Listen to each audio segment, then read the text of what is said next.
Dancing sensation Nora Fatehi's car recently met with an accident in the city. According to reports, Nora's driver hit an auto rickshaw in the evening while the actress was attending an event with singer Guru Randhawa.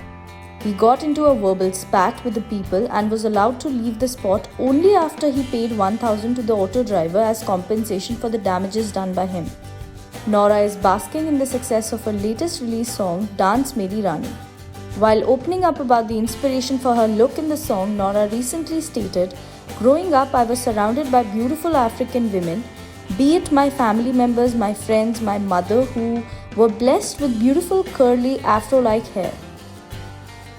I was always in awe of the variety of beauty we have in Africa, from different shades of skin tones to different textures of hair, and I've always wanted to celebrate that as an artist. For years, I've seen international artists beautifully represent African hairstyles, fashion, and dance in various content across the globe. The African in me always wanted to celebrate Afro beauty and Afro dance on a big scale through my art. With Dance Meri Rani, I knew this was my chance to just do that." Apart from this, Nora is also under Enforcement Directorate's radar after the agency busted the extortion racket in Delhi involving the conman Sukesh Chandrasekhar. Now, as per the latest update in the case, ED will soon be seizing the gifts given to Nora by multi-millionaire conman Sukesh Chandrasekhar.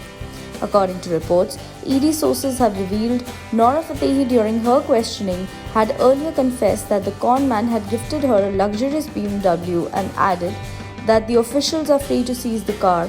On the work front, Nora was last seen in Bhuj, the pride of India, with Ajay Devgan and Sanjay Dutt.